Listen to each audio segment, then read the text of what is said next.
एक विचारधारा के, एक व्यवस्था के खिलाफ साथ खड़े हुए हैं, जिसके खिलाफ आपका संविधान है, जिसके खिलाफ बाबा साहब अम्बेडकर ने अपना संघर्ष किया। तो इसलिए आपकी रक्षा करने के लिए इस समय सुप्रीम कोर्ट भी नहीं है, आपकी रक्षा करने के लिए सिर्फ संविधान है, लेकिन संविधान खतरे में, उसकी रक्षा करने के लिए आपको खड़ा होना होगा। इसके लिए हम आज इकट्ठा हुए। अभी आप देखिए किसान आंदोलन चल रहा है, किसान आंदोलन चल रहा है, 3 कृषि कानून बनाए गए। किसी के समूह क्या कह रहे हैं कि वो तीनों कृषि कानून को वापस ले लो। अगर आप किसी वर्ग विशेष के हित के लिए कोई कानून बनाते हैं और वो वर्ग विशेष, चाहे वो किसान हो, चाहे मजदूर हो, या कोई वर्ग हो, या महिला वर्ग हो, या शेड्यूल कास्ट वर्ग हो, या ओबीसी वर्ग हो, अगर वो कहता है कि ये कानून आपके हमारे हित में नहीं है और हमसे आपने चर्चा भी नहीं करी, जैसे कृषि कानून में किसी किसानों के किसी पत्नी से उन्होंने चर्चा नहीं करी, कानून बना दिया और कह रहे हैं कि हम आपके हितों के लिए। तो जब वो वर्ग कहता है दोबारा उनसे विचार विमर्श करके कानून बनाइए, उसमें गलत क्या है? लेकिन आप सोचिए वो उनको कुचलने का ही नहीं तैयार कर रहे हैं। किस तरीके किया, 26 जनवरी के दिन अपना ही आदमी भेजकर झंडा फहरवा दिया, लाल किले पर झंडा फहरवा दिया अपने ही आदमी भेजकर, और पूरा जो है आज तक वो गिरफ्तार नहीं हुआ। दीप सिद्धू वो भाजपा के नेता है, मोदी के साथ उसका प्रधानमंत्री आवास के अंदर मोदी के साथ फोटो लिया, ये नहीं किसी भाषण या मंच पे खड़े होकर फोटो खिंचवा लिया। जो फोटो आया वो प्रधानमंत्री आवास के अंदर का है, एक तरफ बीच में मोदी खड़े हैं प्रधानमंत्री, एक तरफ सनी देओल है और एक तरफ दीप सिद्धू है। अभी तक गिरफ्तार नहीं हुआ क्योंकि वो सारे लोग उन्हीं के हैं। गृह मंत्री के यहाँ चाय भी, हाँ गृह मंत्री के चाय। तो वही मैं कह रहा हूँ किस तरह साजिश रची जा रही है। अब देखिए 12 लेयर की अवरोध बैरिकेडिंग की गई, सीमेंटेड बैरिकेडिंग बनाई जा रही है, फिर उसके बाद कीले बिछाए जा रहे हैं, फिर उसके बाद सीमेंटेड बैरिकेड, फिर उसके बाद कुछ तार के बाद 12 लेयर। ऐसा अवरोध तो आपको पाकिस्तान की सीमा पे नहीं मिलते हैं। अब किसानों के साथ इस तरीके से कर रहे हैं। दरअसल पानी रोक दिया गया है, केजरीवाल सरकार उनको पानी दे रही थी, बिजली दे रही थी, वो भी रोक दिया गया। अब अमेरिका के जो बाइडेन ने भी बोला, क्योंकि बार बार कह रहे थे, उन्होंने भी कहा, हर जगह करा। कल संयुक्त राष्ट्र ने भी बोल दिया, ये कह रहे थे कि दूसरे देश ना बोले, तो उन्होंने संयुक्त राष्ट्र ने भी बोल दिया कि अगर शांतिपूर्ण आंदोलन चल रहा है तो वो लोकतंत्र का आधार है।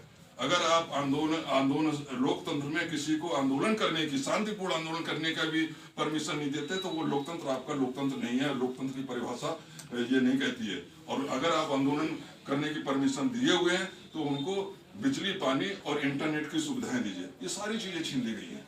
उनका किसी तरीके से कोशिश चल रही है कि ये खत्म हो जाए। क्यों? एक दम्भ, एक अहंकार उनके अंदर है कि हम इतना बड़ा बहुमत लेके आए हैं, आज ये किसान हमें झुका रहे हैं, जबकि हमारा सपना है 1925 से पहले इस देश को हिंदू राष्ट्र घोषित करना। अगर वो हम इनके सामने झुक गए तो हम अपना सपना कैसे पूरे करेंगे?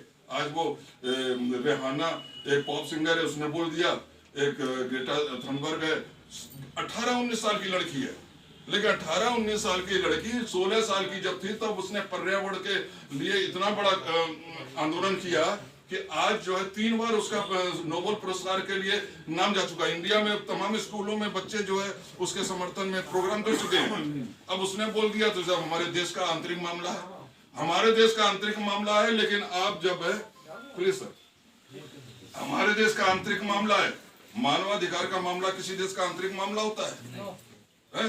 आप किसी को इंसान नहीं समझ रहे हो, उनको उनका रसद पानी रोक रहे हो, और आप कह रहे हो हमारा देश का आंतरिक मामला है। तो जब आंतरिक मामला थे वहां पे जो हाउडी मोदी करके और ट्रम्प सरकार के ट्रम्प के समर्थन में आप रैली करने गए और बोले कि अब की बार ट्रम्प सरकार, तो वो देश उनका आंतरिक मामला नहीं था। अभी अमेरिकी संसद में जिस तरह की हिंसा हुई तो प्रधानमंत्री ने खुद ट्वीट किया कि लोकतंत्र पर हमला है। तो फिर भाई ये आपका उनके आंतरिक मामला था, आप उसमें क्यों बोले? मतलब आप अपने यहाँ, आप अपने देश के नागरिकों का किसी प्रकार शोषण करें, चाहे वो किसान हो, चाहे वो दलित, चाहे वो ओबीसी हो, चाहे मुस्लिम हो, उनका कोई भी किसी प्रकार शोषण करे, कोई दूसरा देश ना बोले।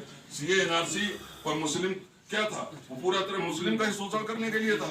वो तो वो क्या नाम है, ये कोरोना आ गया, उसके वजह से मामला खत्म हो गया। नहीं, अभी अप्रैल से है, खत्म का वो है, कोशिश कर रहे हैं, लेकिन अभी किसान उनके बने हुए, किसान बने हुए ना, पहले किसानों से तो निपट लें, किसानों से निपट लें तब वो उसके बाद आएगा। मेरे कहने का मतलब ये है कि देश के हालात बहुत नाजुक हैं, देश के हालात बहुत नाजुक हैं। संविधान, हम अगर आज कुछ भी बात कर रहे हैं तो वो इसीलिए कर पा रहे हैं कि भारतीय संविधान कैसा भी हो, कितने भी प्रतिबंध लगा दिए हों, कैसी भी उसकी प्रावधानों को तोड़ा मरोड़ा जा रहा हो, लेकिन फिर भी संविधान का शासन है, संविधान यहाँ पर है, अस्तित्व में है।